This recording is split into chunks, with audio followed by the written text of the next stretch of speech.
Assalamualaikum warahmatullahi wabarakatuh. Selamat siang anak-anak.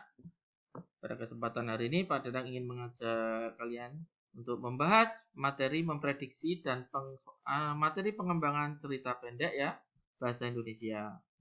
Kita awali dengan basmalah bersama-sama. Bismillahirrahmanirrahim. Materi prediksi, jadi apa itu prediksi? Memperkirakan apa yang akan terjadi, kan seperti itu. Bagaimana menentukan prediksi? Untuk menentukan sebuah prediksi, kita harus membaca keseluruhan cerita. Nah, di sini cerita ini Padang ambil intinya aja, ya. Jadi si rubah itu suka membuang sampah sembarangan. Akhirnya terjadi banjir, kan seperti itu. Rubah sakit diare, dan kemudian dia menyesal akan perbuatannya. Nah, pertanyaannya, apa yang terjadi jika rubah tidak membuang sampah sembarangan? Gampang ini level 4. Rumah rubah tidak kebanjiran, kan seperti itu.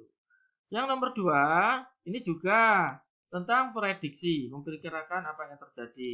Jadi di sini menceritakan tentang Pangeran Bayu dan adiknya Putri Kencana yang dirampok oleh pemberontak ya, dicegat oleh pemberontak dan akhirnya dia melarikan diri sambil dia meminta bantuan kepada seekor burung gagak untuk menyampaikan bala bantuan dan akhirnya bala bantuan datang. Nah, prediksinya apa di sini? Prediksi yang terjadi jika Pangeran Bayu dan Putri Kencana tidak melarikan diri, apa yang akan terjadi? Yang akan terjadi adalah Pangeran Bayu dan Putri Kencana akan tertangkap oleh pemberontak. Mudah kan anak? Lanjutkan nomor 3. Nah, nomor 3 ini adalah menceritakan tentang si kura-kura yang sombong. Jadi kura-kura itu renang, tapi dia ingin terbang. Nah, karena kesombongannya, dia meminta bantuan burung untuk mengajaknya terbang si angsa. Akhirnya dia terbang dengan menggigit kayu. Menggigit kayu dan saat dia terbang, dia sambil menyombongkan diri. Dia lupa bahwa giginya itu untuk menahan supaya dia tidak jatuh di kayu.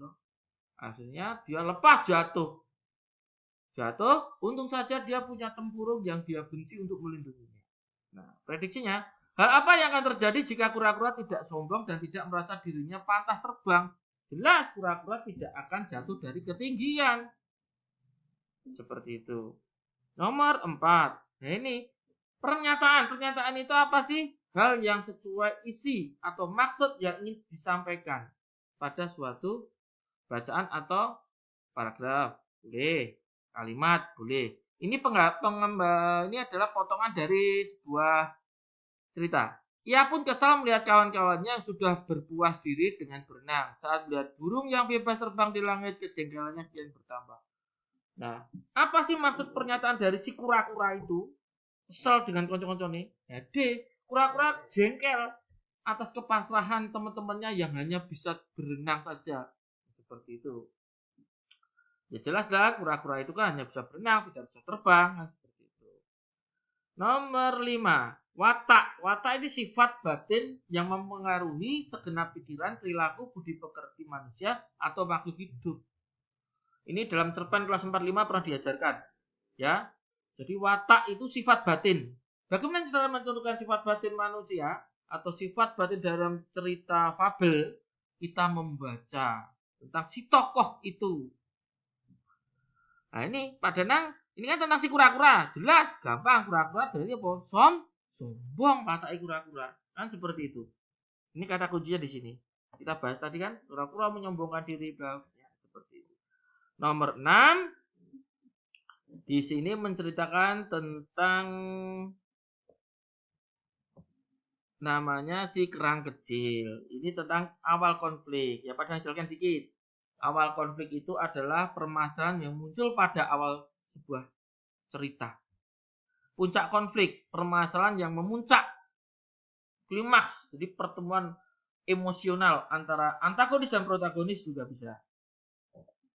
Akhir konflik itu adalah akhir penyelesaian akhir pada cerita atau anti klimaks.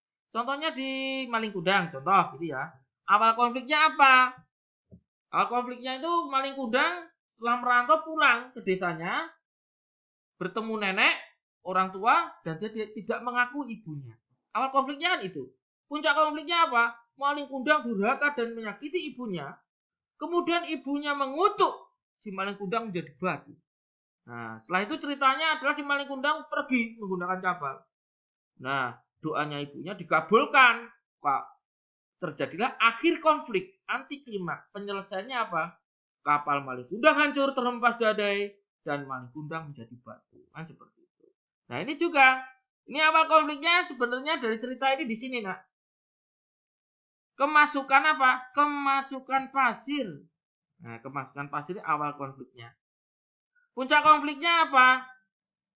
Nih, dia kesakitan di sini.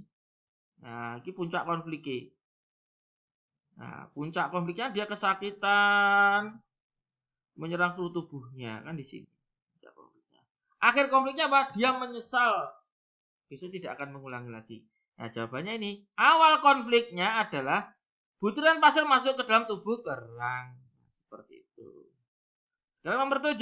Nomor 7 pertanyaannya adalah apa? Amanat. Nah, kita harus, ini juga materi kelas 45. Amanat adalah suatu pesan yang ingin disampaikan. Disampaikan oleh siapa? Penulis. Penulis ingin menyampaikan pesannya melalui tulisan. Ini jadi amanat. Nah, di sini menceritakan antara Najma dan Nawaf. Nah, dua anak ini adalah anak yang baik. Mereka pagi-pagi sarapan. Ibunya mengatakan, nak, jangan makan sambal banyak-banyak. Tapi Najma ngeyel. Saya kalau nggak makan sambal, saya kurang enak, Bu. Kan seperti itu. Nah, setelah sarapan, mereka berangkat sekolah. Sampai di sekolah, Najma merasakan ada gejolak di perutnya. Perutnya sakit, bolak-balik kamar mandi, dan akhirnya diantar pulang oleh gurunya. Kan seperti itu. Nah, amanat yang bisa kita ambil apa dari cerita itu? Ini, nak, kita harus mematuhi nasihat orang tua. Jika mematuhi nasihat orang tua, Najma tadi tidak akan sakit. Kan seperti itu. Jadi, kita baca keseluruhan, kita pahami apa yang ingin disampaikan oleh si penulis. Kan seperti itu. Nomor 8. Ini menceritakan si Kiko. Ya, nah ini juga prediksi. Gampang kalau ini, nak. Prediksi itu gampang kalau kalian memahami dari awal pada. Pada yang ceritakan, Kiko bersama teman-temannya bermain. Nah, sudah main sampai siang, sampai sore. Nah, ternyata si Rebi ngejak pulang Kiko. Kiko, ayo pulang. Ini udah mau gelap. Kiko ngeyel. Ah, nanti lagi. Wes Rebi pulang. Kiko masih bermain sama si Londo dan Momo. Nah, Londo dan Momo bermain. Akhirnya waktu sudah menjelang malam. Keadaan sudah mulai gelap. Akhirnya mereka pulang. Si Kiko lari. Nah, tahu-tahu karena suasana sudah hampir gelap, terperosolah si Kiko, kan seperti itu. Akhirnya teman-temannya membantu. Bawa pulanglah si Kiko. Nah, peristiwa yang akan terjadi bila Kiko ikut pulang bersama Rebi saat masih siang hari. Kalau Kiko itu manut Rebi diajak pulang mau, apa yang akan terjadi? Ya ini, Kiko dapat melihat jalan dengan baik dan tidak terperosok ke dalam lubang. Udah kan? Nomor 9. Nomor 9 ini adalah tema. Tema itu apa? Tema adalah pokok pikiran atau dasar cerita yang dipercakapkan, dipakai sebagai dasar membuat karangan. Kalau dalam cerita namanya tema, kalau dalam paragraf namanya ide pokok, kalau di dalam percakapan namanya topik, kan seperti itu. Permasalahan yang menjadi dasar dari suatu cerita. Apa sih di sini? Ikan ceritanya antara dua anak, ya, kakak adik, ya. Tidak sengaja si kakak menjatuhkan HP ayah.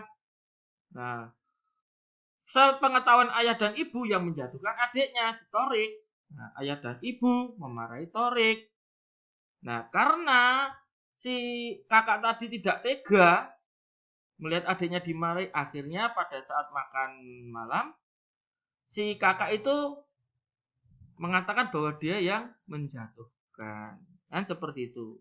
Berarti temanya cerita ini adalah apa? Kejujuran. Seperti itu. Nomor 10. Ini gampang. Nilai moral positif. Apa sih nilai moral positif? Kalau ini perhatikan, nilai moral positif yaitu nilai-nilai yang berhubungan dengan perbuatan baik. Contohnya, pada yang kasih contoh nih, menolong, jujur, tanggung jawab. Jadi nilai moral positif adalah pada intinya adalah perbuatan baik, ya kan? Perbuatan baik. Nah, di sini ada sebuah cerita ya. Ini kan Bana dan adiknya itu dibelikan belanjaan oleh ayahnya supaya di rumah anteng karena masa pandemi, bukan jajanan. Tiba-tiba di rumahnya ada seorang ibu dan anak mengetuk pintunya dan meminta-minta. Tanpa sepengetahuan dan perintah ayah ibunya, Bana dan adiknya memberikan sebagian jajanannya kepada ibu dan anak kecil itu. Kan seperti itu. Nah, nilai moral positif yang terkandung dalam cerita itu apa? Tentang si Bana dan adiknya itu apa? Kepedulian sosial. Kan memberikan kepada orang lain. Dan nilai positif adalah apa? Kepedulian sosial. Nah, mudah anak-anak. Nah, ini keterangannya adalah kerjakan dengan sungguh-sungguh, boleh ditulis atau di print, mohon dipelajari dan disimpan. Nah, seperti itu. Cukup sekian. Jika ada kurang lebihnya pada minta maaf. Assalamualaikum warahmatullahi wabarakatuh.